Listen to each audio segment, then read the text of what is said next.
Hey everyone. For a while now, some people have been asking for something on Sword and Shield work, and I've been promising the guys to do more work with them, but really haven't had a chance.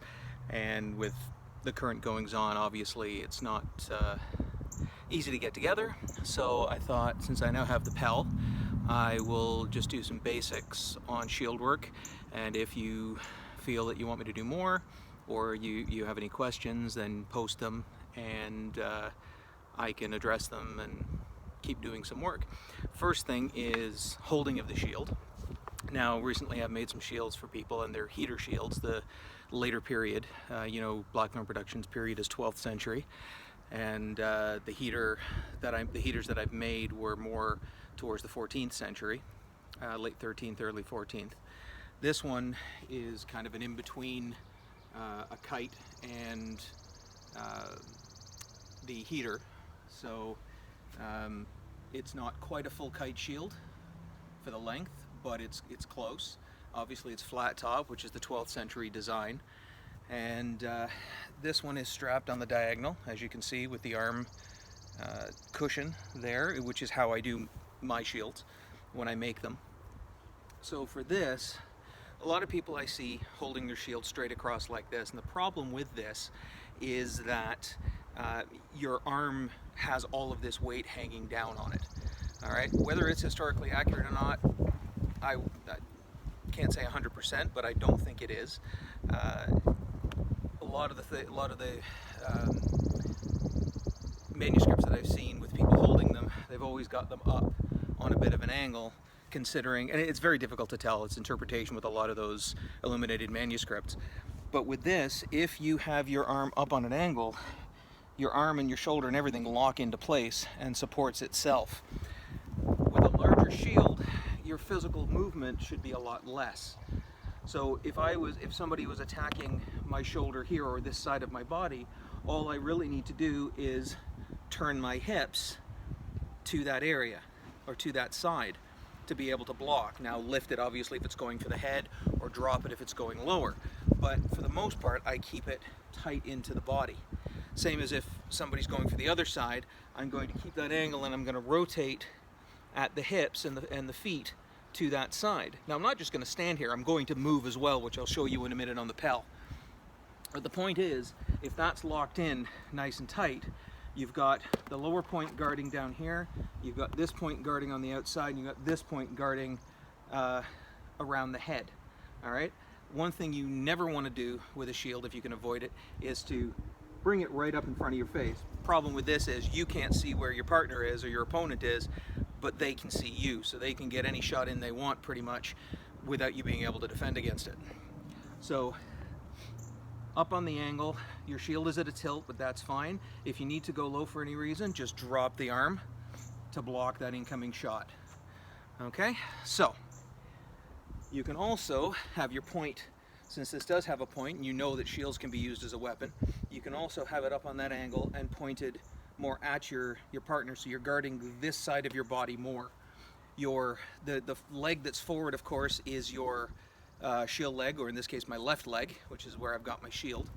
So here, again, I can turn. I'm going to have to drop it to cover this side of the body, but I've got this side of the body pretty much covered. And if I want to, I can lift a little bit more and ram that point into my opponent, should I choose to do so. So what I always tell people with this kind of a shield is, or any shield really, is economy of motion. Okay, don't move the shield any more than you have to, because your arm will get tired, your shoulder will get tired, and you of course will then get tired and not be able to last as long. So just to show you, going with that point forward on the Pell here, okay, so this is the profile that you're going to see, or not the profile, sorry, the straight on you're going to see. This is the profile. So if I'm just going to do a straight in shot, nice straight arm, go right for the head, or to this side of the body, which is of course open. Now they've got a shield, obviously it's not completely open, but that's one of the places you're going to go first. If I decide I want to try the other side of the body, I am leaving this side of the body completely undefended then, because I no longer have anything on this side to protect. So what I need to do is I need to bring the shield across to cover that open spot, still keeping it on the angle. And as this arm comes over, I strike high or about medium. I can't get low with this unless I move, but standing static, I can get high and about medium on the body of the opponent. Okay, so let me walk through a couple of things here to see if it makes sense to you. All right, so straight in shot, head, or this way, down low, mid. All right, and then if I go to the other side, high or low here, so, and then return.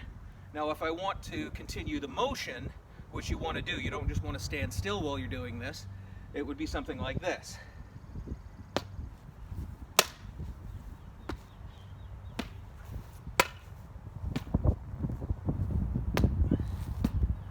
Now, don't know how many of you out here do this as well, but if you find yourself in closer than you need to be, where you can't get a good hard shot to the body or to the head, what you can do is get in tight, use your shield obviously to defend and block, but bring your sword around and use a wrap shot or a wrap cut and bring it in and cut with the false edge to the back of the head. All right, it might not be as effective as a straight in cut, but believe me, if you're trying to do damage, it'll knock a bit of sense out of them or into them, depending on what you want to do. But it will be a good shot. You can get a lot of power into that, as I said. If you're doing reenactment combat for things like that, you have to be careful. If you're wearing proper period armor, unlike say SCA, where you've got complete coverage, you may only have a bit of chainmail and padding here, so having a hard shot to the back of the neck can do a lot of damage, so you do have to be careful of things like that. If it's stage combat, obviously your contact is going to be minimal anyway. All right. As far as guards go, when you're holding the shield, obviously you can have it across the body like this, you're looking over the point like this, or you can have it a little higher with the point up and out. There is a little more weight there, so you might not be able to sustain this as long, but it's still effective. And you can cut around the shield quite a bit without moving it. The key thing to remember is keep the arm locked, okay, in. Don't do this if you can avoid it, unless it's a punch out and you're returning to your guard, because holding your shield out here, it's just going to destroy your arm and your shoulder, and you're not going to be as effective for very long.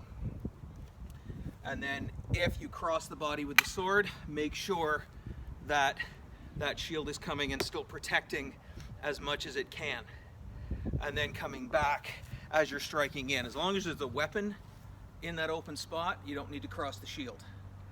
All right, so one more round on here, and then I'll end the video and let you guys give me some opinion on it.